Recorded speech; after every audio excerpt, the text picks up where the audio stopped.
The following content is not intended as a substitute for professional medical advice, diagnosis, or treatment. Always seek the advice of your physician or other qualified health provider with any questions you may have regarding a medical condition.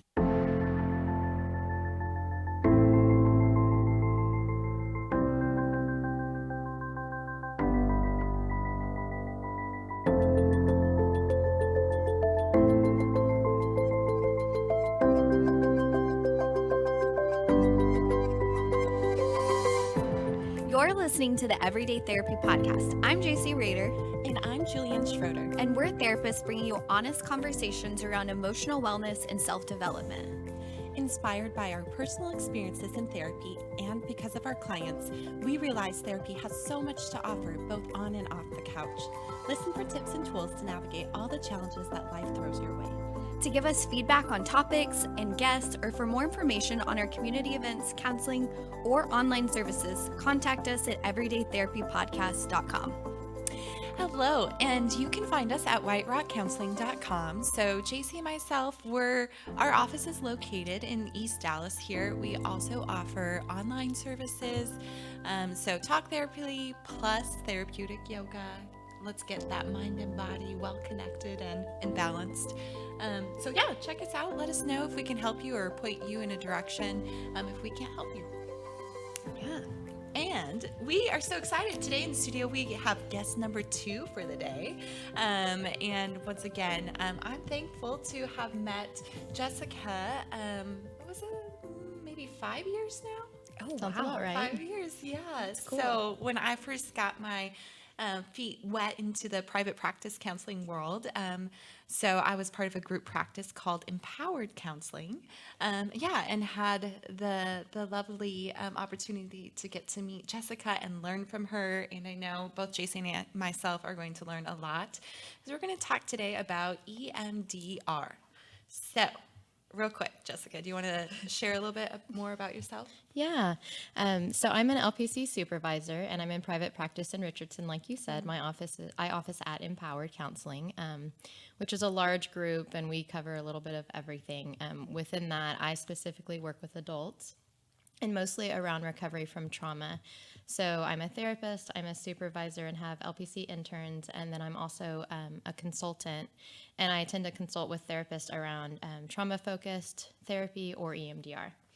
So, within the EMDR world, you can be a practitioner of EMDR or a consultant, which is like you've been a practitioner and you help people, like counselors, understand EMDR better. Is that exactly right? So there's a few different levels as far as the experience with it. So when you've gone through the basic training, which is the minimal amount to be an EMDR therapist and competently use it, then you're trained. And so you can then choose advanced training to become certified, and that requires a certain amount of consultation with a consultant. So I'm currently a consultant in training, so I'm in the process of doing consultation of consultation. Wow, so much consultation. Right. It's a lot of consultation. So then I'll be a fully approved consultant. But so I have a monthly consultation group. So it's other EMDR therapists who want to be certified, who bring their cases in, and then I'm there to provide feedback and kind of help them, find what they're needing in that. Okay, I just wanted to share that because you are like a little bit of a teacher of EMDR. Okay. Yeah, so EMDR expert. Yes.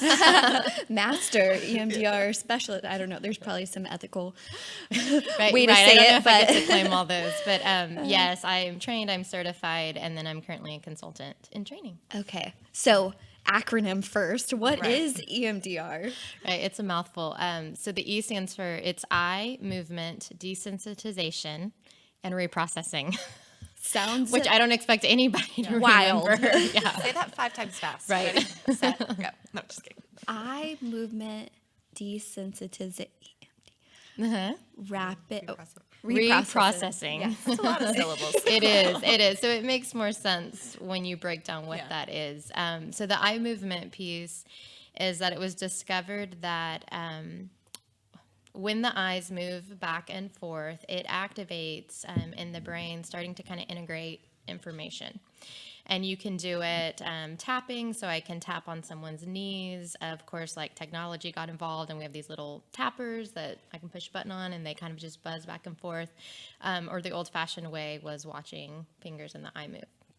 So the desensitization is that if you bring up something that's been disturbing to you and has the same emotions and everything from when you experienced it and it's still troubling you, that will start to diffuse and to dissipate. So it desensitizes the emotions and the body sensations that are stuck with that. And then the reprocessing is when we work through that memory and reprocess it, it changes the way that's held, and it can be integrated with more adaptive information. So then that memory sits differently than it used to be, and the impact it has on someone completely changes. So that's what each of those letters mean. Okay, so taking a traumatic experience and trying to like reintegrate it as something maybe neutral or a growth experience of some sort, but not as much like negativity attached to it. Sure. So what I love about this is it's all, the healing happens because our brain was designed to heal. Like it, kind of think of it as a computer, and information comes in, we process it, we store what we need, we discard the less important things, and we kind of file that away. But when something traumatic happens, so something that's of such an intense emotional nature, whether that's fear or humiliation or whatever it is, it just doesn't process the same. It doesn't go through all the same brain structures and get integrated the same way. And it gets stuck is a good way to think of it. So what I tell clients is, if you imagine that experience is sitting in this little black box, and inside of it is the same body sensations, the same emotions, the same kind of beliefs that were associated with that. Even if over here in their brain, they know better and they know that's not true, and they don't want to still feel that way, those are disconnected. They're not getting to inform each other. So when we do EMDR, it opens the black box up. And then other information, other things they know, other positives in their life, other more adaptive things can integrate with that and change it. So then on the other end of it, when they look back at that, the belief they have about it is more adaptive. They can bring it up without, their stomach clenching and the same physical reactions happening. And any of the really intense emotions have dissipated. And one of the ways I can tell that we're getting to that is clients will start to say, I know what happened, but it's over there and I'm not in it anymore. And so that it's like then and now we're mixed, and now we've separated them again, so that in the present they can function and respond better.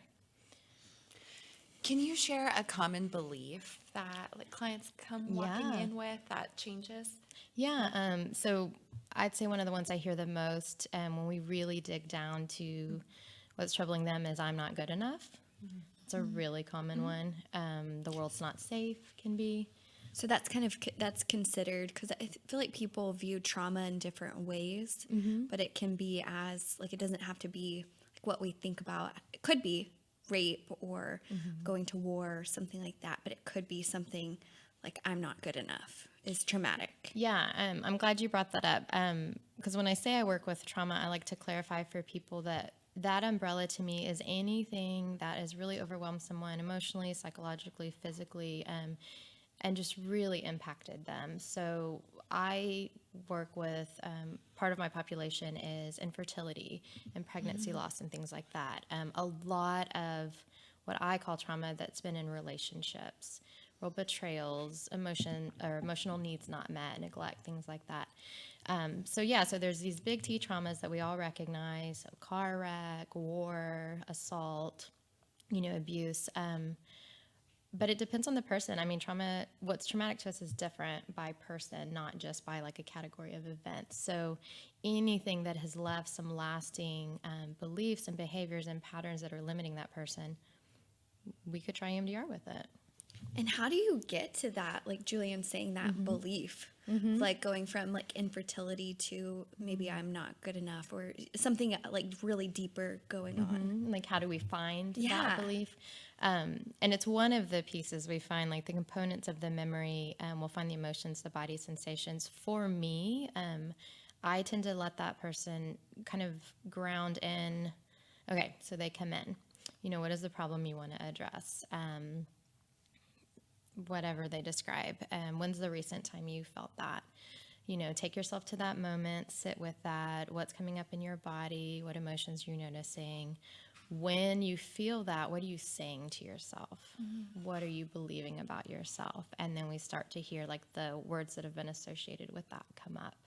And so that's one of the ways we find it. And to find the experiences that are still contributing to that, then it's kind of like doing a Google search. So when they can connect with that, then I'll say, okay, just let your mind float back. Just let it float and find other places when you have felt that. Maybe the first time you felt it, the worst time you felt it. And they may go way back. They may go a week ago, whatever is relevant for them. And then we kind of start to like, all right, I will kind of be listing and just kind of collecting these might be some of the things we're going to do with EMDR. Looking at like associated memories that come up with the target, and then really kind of looking to not clear, but I don't know. Would there be a different Like, word? what do you call that? Yeah. So some of the words I hear around it are transform it. Transform.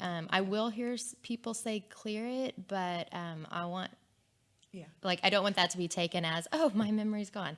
Because it's not. You never forget what happened. It's just the way it's still impacting you now. And you can tell because if they name one of those memories and you see that like their body language changes, their facial like you can see it coming up, then that tells me that's still activating. That is still in the present, sitting in a way it hasn't been resolved. So resolved is another word. So like transform, resolve. I will say like move it to whatever an adaptive place is for that person. Okay. Okay. And so EMDR has gotten a lot of attention lately, right? Because it is known as being perhaps more effective or time efficient in dealing with trauma. Yes?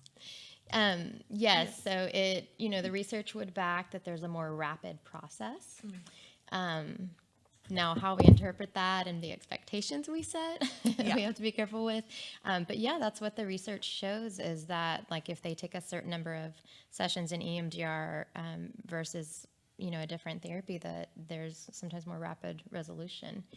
And it's really been studied in, like, going into countries where there's been a natural disaster and done in a large group protocol. And they can see, like, the pre and post PTSD measures drastically changed to where by the end a lot of them may not meet criteria for PTSD after I don't know, a handful of those group sessions or something.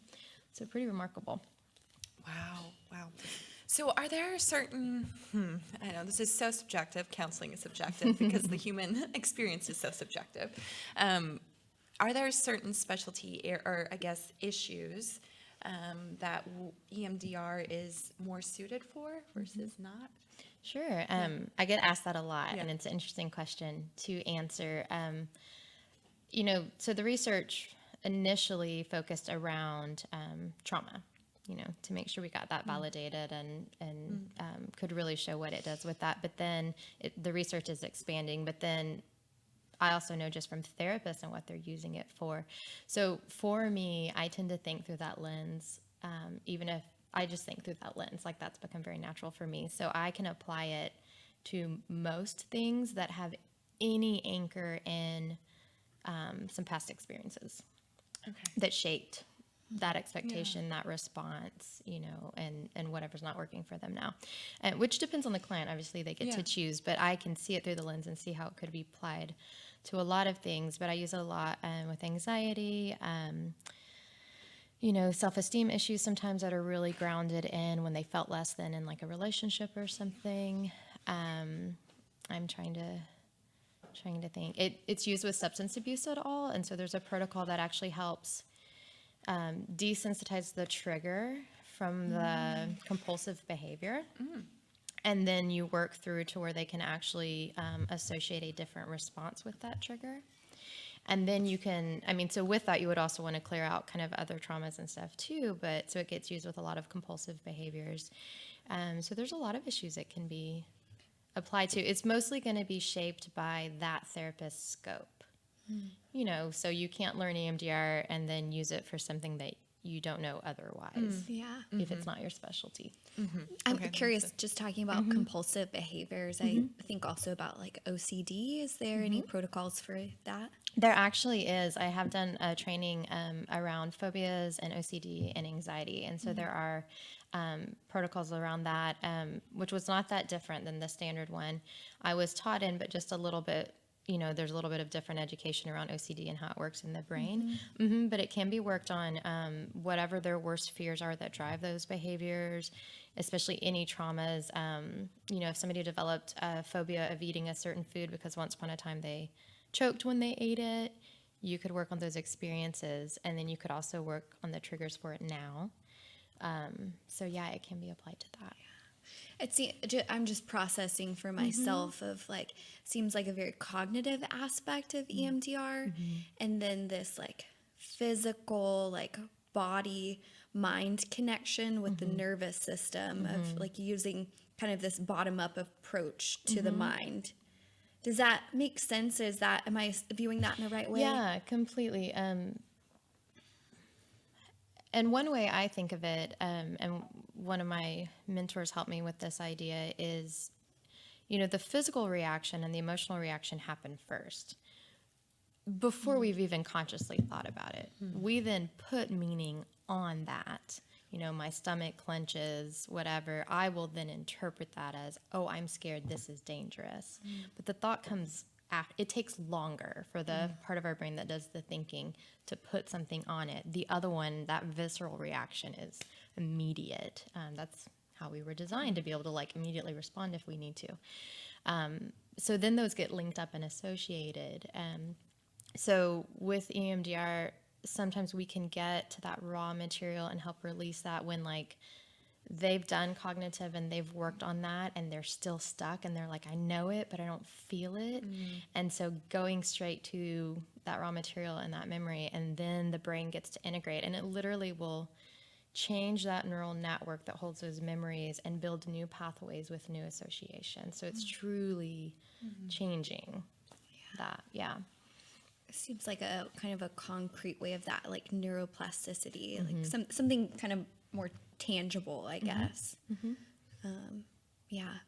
I'm curious, are there, like, with you being in this field, are there any myths about EMDR or, I don't know, just ideas that people have around it that maybe aren't necessarily true? Yeah, I feel like a lot of what I do is educate and try to address some of those when someone comes in with expectations that I'm like, oh yeah, we can't go with those expectations. Let's make sure we're on the same page as far as goals and what can be expected. Because so you can't fix me in one session. Right, exactly. Are you sure though? And I get it. And my gosh, of course, everybody would jump around something if they think, oh, 3 sessions, I am done. Like, yes, I would love Sign to give me that up. to someone if I could guarantee that. And a lot of times when someone gets referred by a physician, not always, but sometimes that's coming in with them of, yeah, so-and-so said, and I mean, like 3 sessions and we should be good, right? So that can be a myth. I can't say that doesn't ever apply. There's definitely stories and evidence that, maybe like a single incident, this one-time car wreck that is not in this bigger context of trauma, maybe 3 sessions of the reprocessing phase, and it's cleared, complete, resolved. Not always. And since I work with a lot of complex trauma, that's not the case for most of my clients. So I really do have to help them trust the process and still have hope even if that memory takes longer. Or so with that myth, what people don't understand is EMDR is not just the phase where we have the memory lit up and we've got the eye movements going. So it's an 8-phase protocol. Oh, wow. I didn't realize that. Yeah. It's not what most makes people... it so effective. Right. Yeah. Yeah. I mean, you can't just dive into the dark, right? You have to Exactly. have Let's talk about your deepest, darkest finesse trauma. and some Exactly. safety before and after. Exactly. Right? I just met you, so tell me about that worst thing you've ever been through, and go. Like, Right, set. right. Right. So that's what people don't always understand, but that's why it works and why. So I came from the background of working with domestic violence, and so had been trained, with the idea of stabilization first before you work on processing some of it and things like that. So why this works for me is because it still has those pieces, and there's a preparation phase where you're really building up their readiness so that they can tolerate those emotions, so that they won't block them or shut them down or be afraid of having them. And the preparation phase, the shape of that can change a lot depending on just the internal resources somebody already has. So with somebody really complex, we might spend a couple of months in that preparation phase, but that's like building the foundation of the house, so then we can do the other stuff. And when they'll allow it to have the time it needs, they process so much better when we get to the other. Now, somebody who maybe doesn't have that background of additional traumas might come in, and we might do one preparation phase of installing kind of their ability to go to a safe place, to shift their affect, and that might be all that's required. That's going to move different. So that's one of the myths that I have to address a lot is like, okay, so I'm going to be here for 3 times. Yeah, that's so helpful to know, because I have a lot of friends who does EMDR, and like knowing this idea of like a preparation phase, and it seems like kind of developing coping skills and like building like this emotional tolerance in a way to be able to work on like deep, dark things. Right. One of the other myths I've faced is people associating it with exposure therapy. Oh, okay. And thinking that when they hear desensitization, like we're just bringing up, they're flooded, but somehow eventually it gets a little better. So what's different is processing EMDR and the readiness for it depends on the person's ability to know that in the present they are safe, to be able to have kind of one foot there while the other foot is in this memory. And so for me, that's the difference of, if someone has a flashback, they are reliving, they are re-experiencing. It is just as real then as when it happened. Nothing changes in that. Reviewing it from a safe place, and you're grounded in being safe, looking back at it and reviewing it, you can see something different about it. You can learn something different about it. You're in control. Exactly. You're in control. So the preparation phase of EMDR is establishing that. So if somebody struggles, it dissociates and struggles to stay present, we're not going to bring up those memories until they have a sense of like they trust themselves to go there. They know that they're in my office with me as an adult where they're safe. Like that's solid enough so that then it is safe to go into that material. And if they don't have that, you don't do it because you're just going to be flooding them. Okay. So if you've ever considered EMDR, I guess the takeaway from this is knowing that really your therapist is going to meet you where you're at, really work on you feeling safe. And I mean, I've heard, and because I know just like a wee little bit, but starting with like less disturbing targets or experiences. Is that typically how it goes?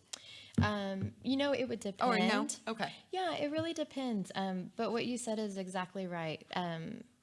So yes, it's a standard protocol, and we're going to match it to the client. And there's going to have to be the safety with the therapist. None of that changes about like what's required for therapy.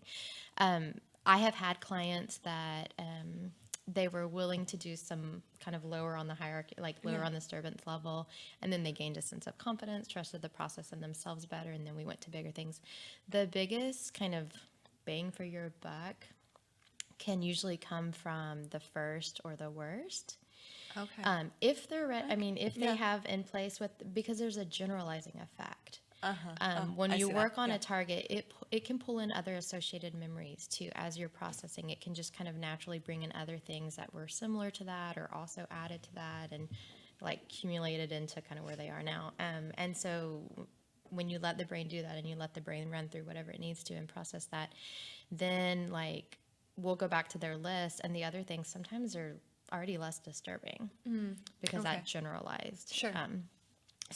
But I want all my clients to feel in control because they weren't in control at the time of their trauma. So if they said, I'm not ready for that one, but I am for this one, I want them to feel the right to do that. Okay. Perfect. And speaking of being ready, I mean, if I've never been to therapy or EMDR, like how would I know I'm ready for this? Well, I think first, if you felt ready for therapy Yeah. and you made the phone call and walked in the door, I mean, that readiness just to get there. And then as far as if someone's interested in EMDR, I kind of let them know what that means, make sure they still feel like, is there any part of you that's saying no? Is there anything else you would need to feel safe with that? And then also to reassure them, like, I'm not going to throw you in the deep end. We're going to do this at whatever pace your brain shows me it needs to do it. And so I think the readiness is to walk in the door, and then the pace would be determined as you get to know that client and decide what they want to work on, and you can see their ability to manage their emotions. Okay. And being ready doesn't mean that you're not still scared, but not in the sense where you're petrified, right? Yeah. So if you've been thinking about something that's been disturbing you, or just you want something to be different, it's okay to still be scared. Yeah. Of course, completely. And I actually encourage them to voice that, because I think that if any part of them is scared and they go ahead and try to do it anyway, then it's kind of like trying to walk with one leg dragging. I want to have fully addressed all the fears and whatever it takes to feel safe enough, because then their processing goes so much smoother. So we take whatever time. That's just, to me, part of the process is to take those fears in. And so that's perfectly normal. Yeah. Okay. Good. So I was like, I'm thinking about if I want to try EMDR therapy, I might be a little scared, and that's Absolutely. okay. Yeah. It's so interesting. I have like new clients that will come in and they've never been to therapy before. And I've been thinking about this for years. And, for me in my world, therapy is just such a normal thing. And I forget how difficult it is whether it's EMDR or just normal therapy. So do it. You don't have to wait years to be scared, like 1 month, and just get in there, try it out. Yeah, and to hopefully feel comfortable to tell I have had someone walk in and say, I don't want to be here today.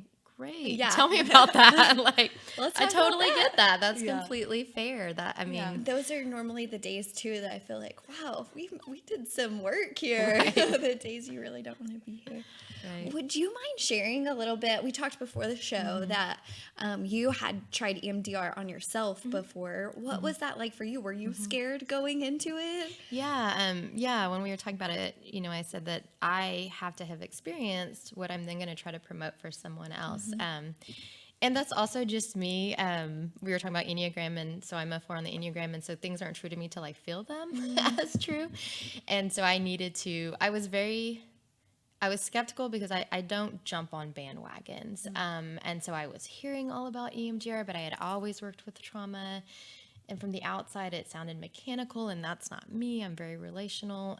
So I quizzed people and got enough feedback of like, okay, I'll go do the training. And so at the same time I started the training, I sought out an EMDR therapist. So I have enough experience with therapy outside of that, like my own therapy, that I don't think I was scared, but I was so curious.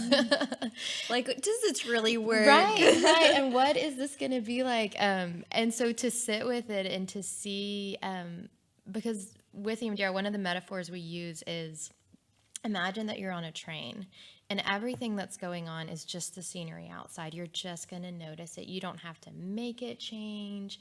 You don't have to drive it to something, like, you just notice, like, they really just kind of witness their process, witness whether it's the emotions or images or thoughts, whatever's happening. And so when I got to where I could kind of sit back and see, it's fascinating to see what your brain could do. And, oh, it pulled this in, and, oh, I just connected that. And now when I look at that now, I don't even feel that, but I can see, like, that wasn't about me, whatever it was. So yes, I have directly had some of my own experiences, and they were so impactful for me, which then gives me so much hope about, like, what I can offer clients through it. Yeah. What types of emotions did you notice came up for you, or did you work on? Was it like, I feel like shame is a big one. Shame is such a big one. And so it's amazing the different experiences that one way or another can, like, end up with shame about them. And shame meaning something like I'm bad, I'm wrong, inadequate, that sort of mental talk. Yeah, but the sense that it's about you as Yeah. the person, not like, oh, I regret that behavior. Yeah. That doesn't match my values. But no, this deep sense of me, I am bad. So that isn't a lot. So, I mean, in my personal work, it definitely had to do, with some family things, and it had to do with some self-esteem things and some anxiety things, where I could kind of see those patterns were limiting me, and then in working through those it's funny because sometimes when the work is complete enough, you don't even you just respond differently, and then maybe later look back and go, oh, I couldn't do that before. But it feels so natural, and it's so the new way that your mind responds to it that it you almost forget to notice. So if you struggle with anxiety and then you realize you're not overthinking something anymore, you're like, wow, this works. Exactly. And imagine all the room that leaves to think of so many other things, or just to be present. Yeah. Do you have a concrete example of one of those thoughts that you're like, wow, this really does work. This shifted me. Yeah. So it may help to kind of, I can describe it with a client and kind of the follow through. So working with someone who, as a child, there was family conflict, and there had been a specific memory of one parent talking, and what she took away from it was, if we're all better, my parents will be okay. If I'm better, my family will be okay. Oh, there was worry of divorce or? Yeah. And so just totally personally took away me. I need to be a certain way, and then we'll be okay. Little kid, no, they didn't have that complex of a thought, but that's what sunk in. That was what was stored in there. If I just act better, if I'm a better student, if I'm better all around, then my family will be good. Yeah. And we know for kids, that's safety. That is the most base level of security and safety. So of course they would do everything they could. So really carried that responsibility. And what they were noticing in the present was not being able to speak up for themselves, staying in situations that didn't really serve them, but feeling like they had to. And it was just really geared towards, what does someone else want from me, and what will make somebody else happy. So she saw it and she wasn't happy about it, and she realized it was limiting her, but she really felt stuck in that. So when we had her bring that up, and she floated back to this early memory, so in working with it, what started to happen was it's so when you do it, you do sets of the eye movement or whatever method you're using, and then you kind of pause. What do you notice? And I, as a therapist, am listening for that is changing. Okay, keep noticing. And so between sets, it would be things like, gosh, I was so little. There's no way that could have been mine. Oh my gosh, I see what all my mom was going through. This broader picture of kind of empathy. She was doing the best she could too. Wow, this just wasn't even about me. I mean, this took, however many sessions it took. So kind of landing was, this wasn't about me, and I don't need to stay in things that aren't good for me. And she could, and self-compassion came in, just this big, I didn't need that. That was so heavy on me. I seeing what she did need. And so when that memory worked through and she could bring it up and nope, there's no disturbance, I feel I can look at that and I can feel sad for that girl, but I'm okay now. So then there was she changed jobs, and there just were these cool things that came that were hers and that she wanted for herself, and she felt like she could, and was so much less tied to, but is this what someone else wants from me? And just so much less carrying responsibility for everyone else's feelings and their needs. So good for codependency. Amazing. All right, sign me up. Yeah, sign me up too. Can we do a group podcast, EMDR? Let's do a live session.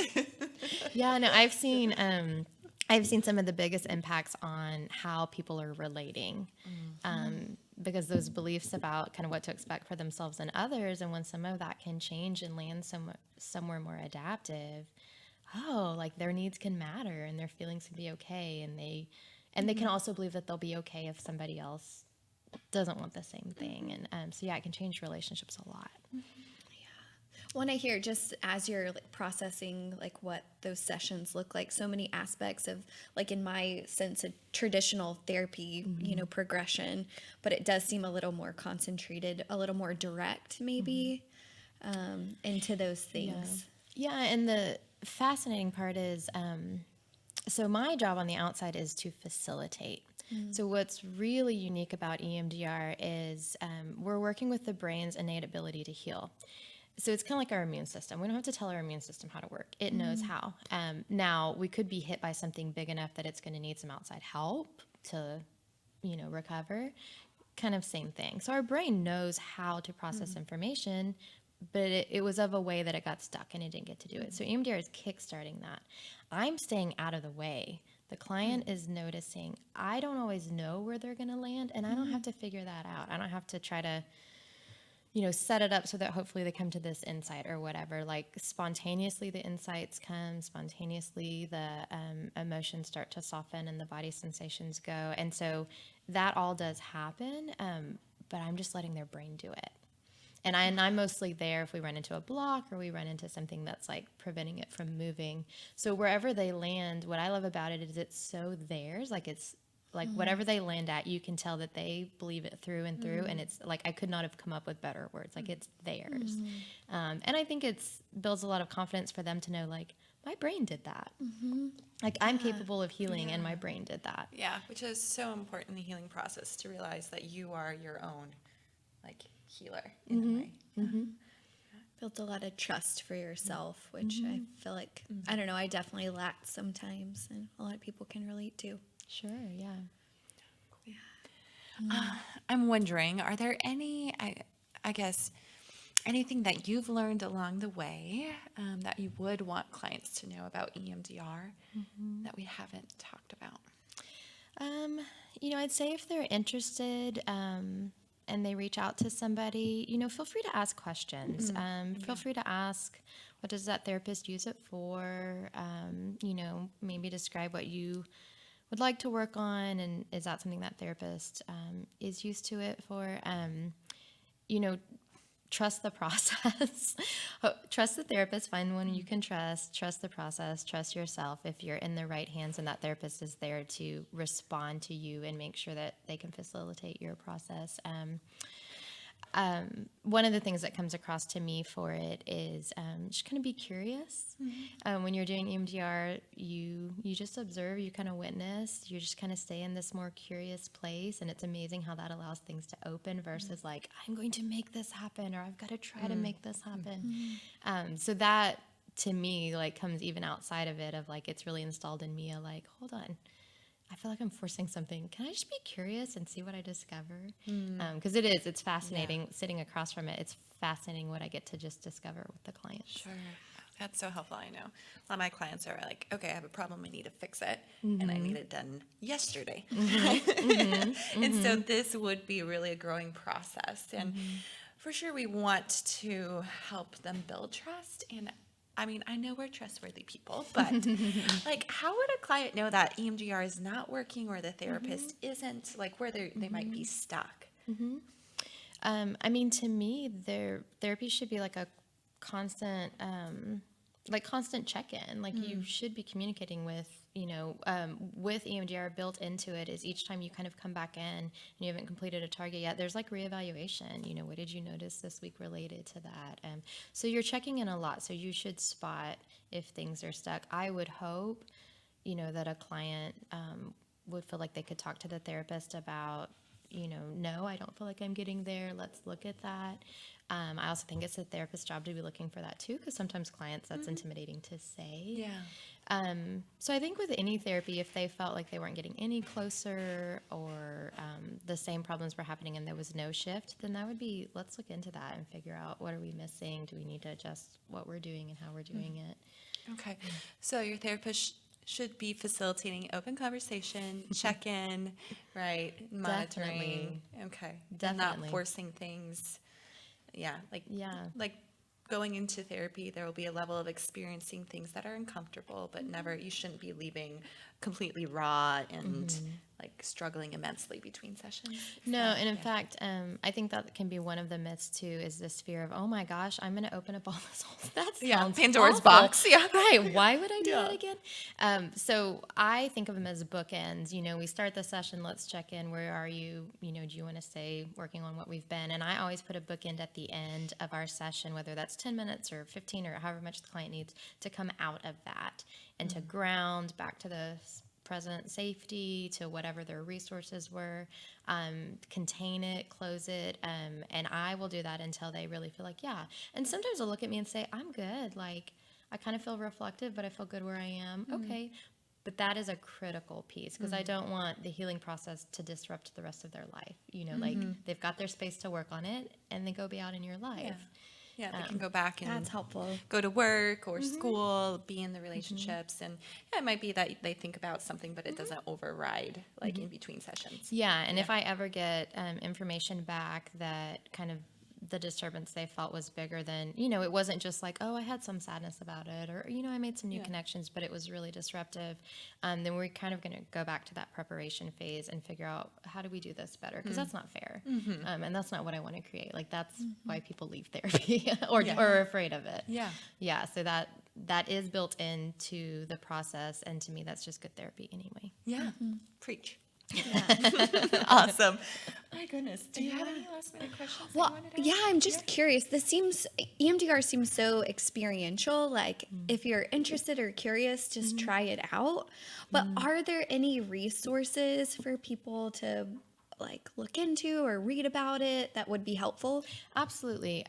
So the source I would trust the most is a website. It's EMDRIA.org. So that's the governing body of EMDR therapists. And so our trainings are governed and approved by them. Like, there's a certain standard for someone to be an EMDR therapist. And they have a lot of information. They have ways to find therapists that are certified or at least trained and are members of EMDRIA. They also have just a lot of information about what is EMDR and what can you expect and what does it address. So I think that's a really good source. And then there's a book called Getting Past Your Past, that's by the founder or the creator, Francine Shapiro. And it's geared a little bit more towards kind of the layperson versus just a therapist. And so I think if somebody felt like picking up a book, that might be the most useful one. But I would say that website, there are things out there if you search, and it's just being careful to make sure they come from a trusted source so that you get the right impression of what it will be. Yes, definitely. That's true. I feel like For the- most things. Be careful on the interwebs, people. Especially that, for sure. Any last words? Oh, I like how you phrase that. We haven't asked that in a while. What are your last words, Jessica? I think for me, it's just a message of hope. You know, that I don't want someone to think that, well, this is just the way it is because I went through something awful, so surely this is just how it's supposed to feel. And in fact, even in working through when someone's close to completing a target, sometimes they hit this block of like, well, surely it doesn't get better than this. Like, surely I'm supposed to feel at least some of this. You know, and not making promises about how that will happen, but no, like, you deserve a chance to not be burdened with that. Like, you don't have to. So just to check it out if they're curious, if they're walking around with something that they feel like, you know, feels like the bricks in their backpack and they're tired of carrying it, to take that chance and to have some patience with it, but to trust, you know, our brain was designed to heal. And if we stay the course, there can be some major relief. I love that. Yes, Oh, I think that's yes. so necessary to hear. Absolutely. Well, Jessica, where can people find you and get in contact with you? Yeah, so I office in Richardson, so it's in Empowered Counseling, and the website is www.empowered-counseling.com. And then email is great and phone is great. So my number is 469-662-0607. And then my email is my name, Jessica Callahan, LPC@gmail.com. And those are great ways to reach out. And in our office, we have 4 different EMDR therapists, and we all have different specialties. So one does a lot with eating disorders. One actually works with children, which is so cool to see because kids aren't carrying as much baggage, and it's fascinating for them to have the chance to unload some stuff through EMDR. And then one of them specializes in all things maternal mental health. and infertility and pregnancy loss, and has done a lot of neat things with EMDR for people who have been impacted by that. So That's amazing. And we'll link all that in our show notes so people have your information and everything. So thank you so much. I feel like I learned so much today. Yes, I know. thank you. As you can tell, it's kind of a passion, so I thoroughly enjoy getting to talk about it. Thank you. Yes, we'll do part 2 sometime. Yes. All right. Thank you all. Thank you so much for listening to the Everyday Therapy Podcast. Don't forget to rate and review us on iTunes and share with your friends. It really helps us reach more people. We might only record once a week, but we're with you every day.